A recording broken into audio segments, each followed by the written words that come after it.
Hello, this is Mark Smith with Family Tree Counseling Associates.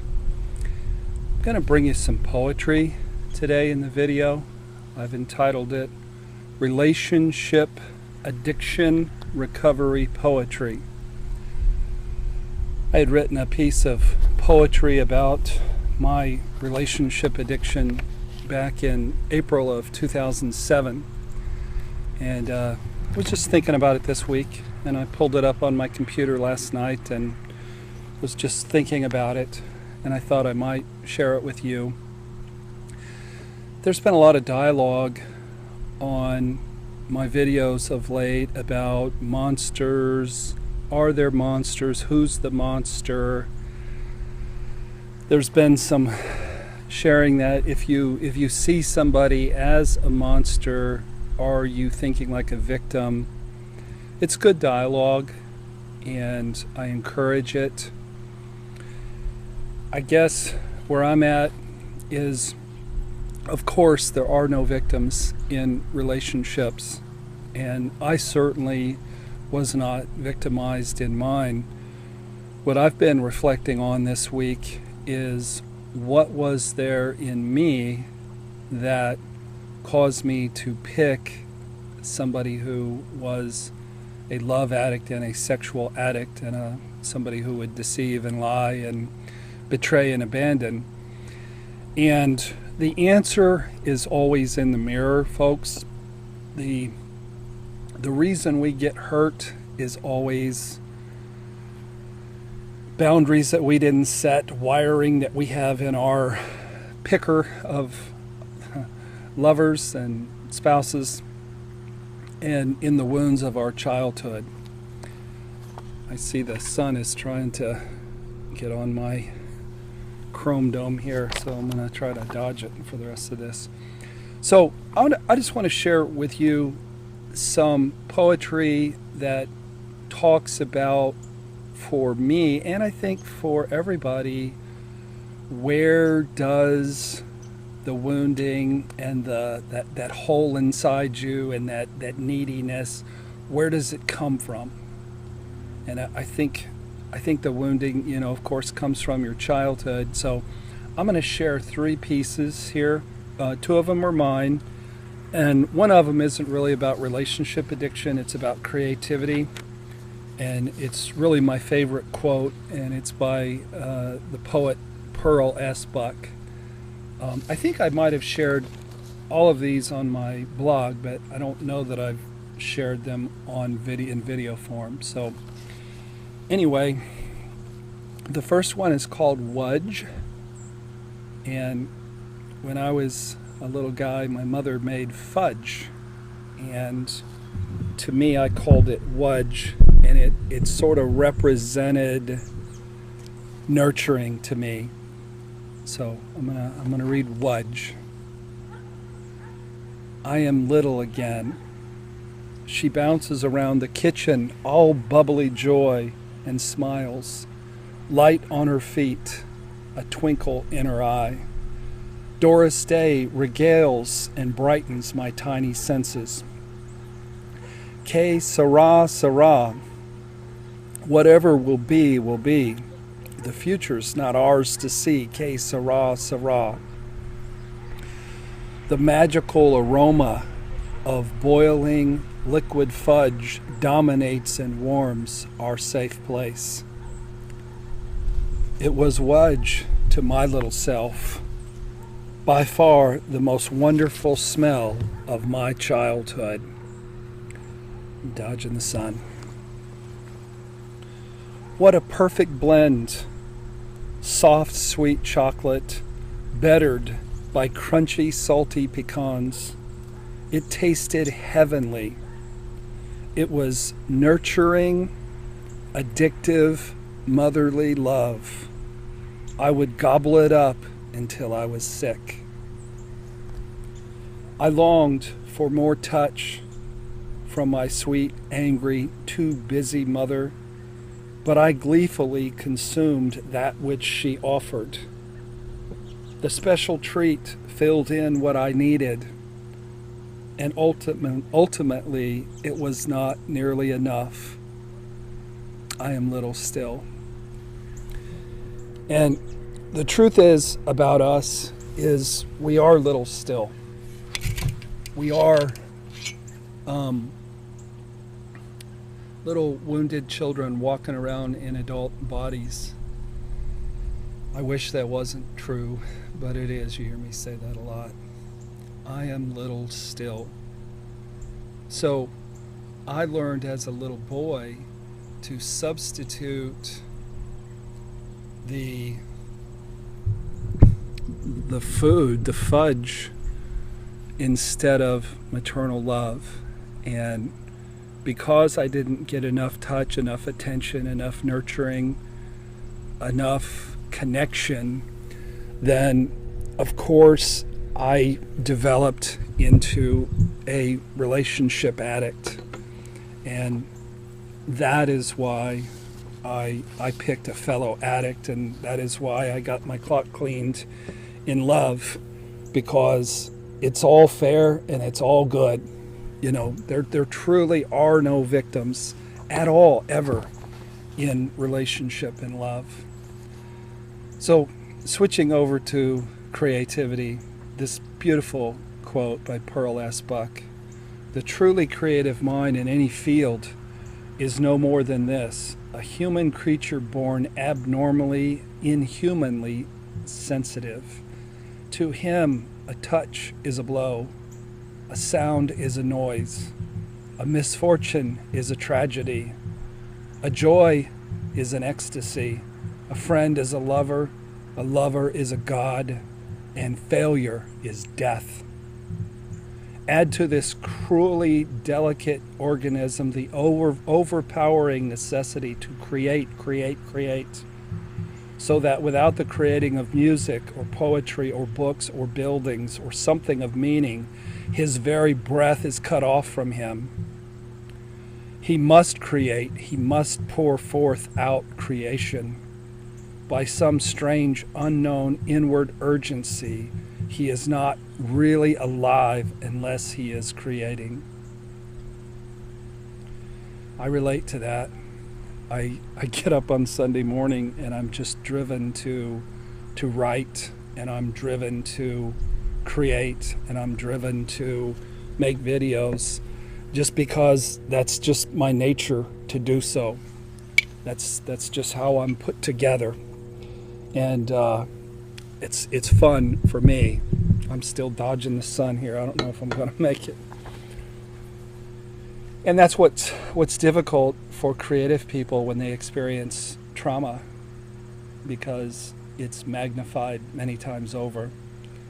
You get traumatized with a capital T, and it wounds you and reverberates throughout your whole system for many, many, many months. Oh, hell. I'm just not going to be able to stay away from the sun here. I'm going to move a little bit and see if I can dodge it a little bit longer. Pardon. Okay. Dodging the sun. The third piece, there's my neighbor's house. The third piece is about my relationship addiction, and it's called Light Brown Apple Moth is the title of the piece. And I want to start by reading a piece from Mercury News that came out April 24th of 2007, and it's entitled "Moth Triggers Bay Area Quarantine" by Holly Hayes. The California Department of Food and Agriculture has set up quarantined areas covering at least 182 square miles in Northern California in an effort to control the spread of the state's newest invasive species, a voracious pest native to Australia known as the light brown apple moth. This is a pest that will do damage to upward to 250 different kinds of plants. It's not a picky eater, says Jay Van Ryn, a spokesman for the CDFA, which oversees California's $38 billion agriculture industry. It's already been found in residential areas, but not in our main agricultural areas, and that's why we need to contain it. Statewide, some 9,300 sticky traps have been deployed to detect the presence of the moths, whose larvae destroys, stunts, or deforms young seedlings, spoils the appearance of ornamental plants, and injures deciduous fruit tree crops, citrus, and grapes. This is the first appearance of the light brown apple moth in the continental United States. The sheer number of host plants this pest feeds on is what sets it apart from other agricultural threats. The light brown apple moth attacks a variety of things that might be growing at home or in community gardens: stone fruit, peaches, plums, nectarines, cherries, apricots, apples, pears, grapes, citrus, avocados, leafy greens, tomatoes, bell peppers, broccoli, strawberries, cauliflower. Other plants that might be endangered include roses, jasmine, oak, willow, walnut, pine, redwood, and eucalyptus. So this moth is a dangerous little voracious creature that back in April of 2007 was just wreaking havoc with the ecosystem in Northern California. So it reminded me of my neediness and my addictive qualities sometimes in relationships.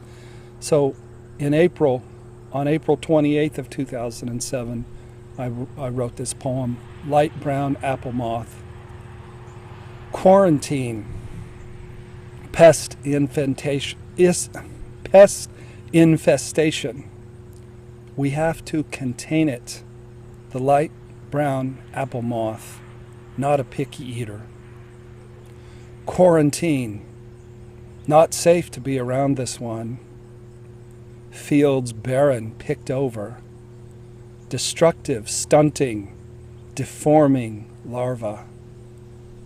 Once you see the moth, the damage has already been done. Quarantine, this Australian invader, a moving target, spoils appearances. Detection early is vital. Quarantine, wreaking havoc in ecosystems. No known natural enemies. Never known anything this invasive. Will the sticky traps work? Quarantine devours peaches, plums, nectarines, cherries, apricots, apples, pears, grapes, citrus, avocados, leafy greens, tomatoes, bell peppers, broccoli, strawberries, cauliflower, roses, jasmine, oak, willow, walnut, pine, redwood, and eucalyptus. Quarantine me. Voracious. Emptiness seeking prey. Ancient needs having gone unmet. Boundaries unseen, unheard, and unheeded. Soul of the light brown apple moth. So, folks, the nature of relationship addiction is you have an emptiness in your soul, and those of us who've picked vampires and narcissists and sociopaths and psychopaths and such folks, predators, we do so because we need to do so. You're not victimized by this. What you're doing is you're arranging for your own healing, for your own destruction of your defenses, so that you can heal that wounded little critter inside of you and not continue to live a life that's psychologically defended and dangerously addictive in relationships. This part where it says boundaries unseen, unheard, unheeded. What's sad for me in my relationship is this woman who I thought I loved was in hiding. She was hiding her genuine self because of her secrets and her addiction. And there were some boundaries, but I didn't know them. I didn't see them. I didn't heed them. I didn't know her, and that's the dangerousness of obliviousness. When you are oblivious with somebody who is by nature betraying and hurtful and really ruthless and vicious due to their addiction, then you'll pay a price. So thank goodness, folks, for recovery. I'm excited for your futures. I'm excited for my futures.